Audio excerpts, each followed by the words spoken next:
မင်းကလေးဟာမိဘတွေနဲ့အတူအိမ်သွားကြည့်တဲ့အချိန်မှာသူ့ရဲ့အိတ်ကိုညီမဖြစ်သူလက်ထဲခဏအထားလိုက်တယ်။ဘာလို့လဲဆိုတော့ညီမဖြစ်သူကသူ့ဖုန်းအားကွန်သွားလို့မိဘတွေအတွက်အိမ်ဝယ်ပေးဖို့မဖြစ်သူရဲ့ဖုန်းကိုခဏသုံးချင်တယ်လို့ပြောထားလို့ပါ။ဒါပေမဲ့ညီမဖြစ်သူအိတ်ကိုဖွင့်ကြည့်လိုက်တဲ့အခါမှာတော့စမတ်ဖုန်းမဟုတ်ဘဲတာမန်ခလုတ်ဖုန်းအစုပ်လေးတစ်ခုပဲဖြစ်နေတာကိုတွေ့ပြီးအံ့ဩသွားခဲ့တယ်။တကယ်တော့မင်းကလေးဟာသူ့ဖုန်းထဲကိုညီမဖြစ်သူကဗိုင်းရပ်စ်ထဲမှာဆိုးလို့မနေ့ကတည်းကဒီခလုတ်ဖုန်းနဲ့လဲထားတာပါ။သူ့ရဲ့အရင်ဘဝတုန်းကမင်းကလေးဟာအချမ်းသာဆုံးတစ်ထေးကြီးရဲ့မွေးစားသမီးထိခဲ့တယ်။သူဟာသူ့ရဲ့အမတ်အသားကိုဖျောက်ထားပြီးမိဘအရင်တွေစီပြန်လာခဲ့တာပါ။အဲ့ဒီတုန်းကလည်းညီမဖြစ်သူကမိဘတွေအတွက်အိမ်ဝယ်ပေးဖို့အကြံပေးခဲ့တယ်။ဒါပေမဲ့နေ့ရက်အကြာမှာတော့သူ့ဖန်အကောင့်ထဲကငွေတန်းတရဟာလျှို့ဝှက်စွာပျောက်ဆုံးသွားခဲ့ပါတယ်။ညီမဖြစ်သူကသူ့ကတ်ကိုခိုးသုံးတာလို့သူယုံကြည်ပေနဲ့အဖေဖြစ်သူကတော့ညီမကိုမဟုတ်မမှန်ဆွဆွဲတယ်ဆိုပြီးသူ့ကိုပဲပြန်ဆူခဲ့တာပါ။နောက်ပိုင်းမှာတော့သူစုံစမ်းကြည့်လိုက်တဲ့အခါညီမဖြစ်သူဟာသူ့ရဲ့အမတ်အသားအမှန်ကိုသိသွားပြီးမွေးစားအမေကသူ့ကိုတုံးဖို့ပြထားတဲ့ငွေတန်းတရအကြောင်းကိုပါသိသွားလို့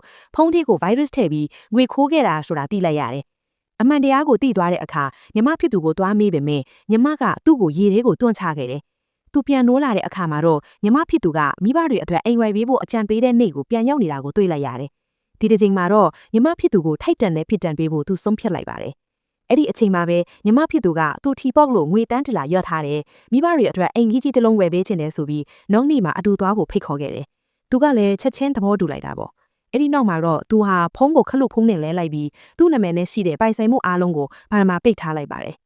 နောက်တနေ့မနက်မိသားစုအားလုံးအိတ်ခမ်းမှာစုံနေချိန်မှာသူနည်းနည်းလေးနောက်ကျတာကိုမိသားစုတစ်ခုလုံးကဝိုင်းပြောကြတယ်ဒါကြောင့်သူကမလိုက်တော့ဘူးလို့ပြောလိုက်ပေမဲ့ညီမဖြစ်သူကအိမ်မဝဲကြီးအောင်ပွဲခံတဲ့အနေနဲ့မိသားစုလိုက်ကောင်းကောင်းစားကြရအောင်ဆိုပြီးတားထားခဲ့တယ်သူတို့ဟာဇင်ခန်းဟိုတယ်တစ်ခုကိုတွားပြီးဈေးကြီးတဲ့ဟင်းခွဲတွေကိုအများကြီးမှစားကြတာပေါ့ပတ်စံရှင်းရမယ့်အချိန်မှာတော့ညီမဖြစ်သူကဖုံးအားကုန်နေတယ်ဆိုပြီးသူ့ခုံးကိုခဏငှားဖို့လိန်ပြောခဲ့တယ်မင်းကလေးကကုမ္ပဏီမှာအရေးကြီးကိစ္စရှိလို့အစည်းအဝေးသွားရမယ်ဆိုပြီးထသွားလိုက်တာကြောင့်ညီမဖြစ်သူကအဖေဖုံးကိုငှားပြီးအကောင့်ဝင်ဖို့လုပ်ရတော့ပါတယ်ညီမဖြစ်သူပတ်စံရှင်းပြီးဖုံးပြန်ပေးလိုက်တဲ့အခါမှာတော့အဖေဖုံးစီကိုဘန်ကနေဖုံးဝင်လာပြီးငွေ၈သိန်းဖြတ်တောက်သွားကြောင်းအကြောင်းကြားလာတယ်ညီမဖြစ်သူကတော့အဲ့ဒါဖုံးအတူပါလို့ထက်လိန်နေတာပေါ့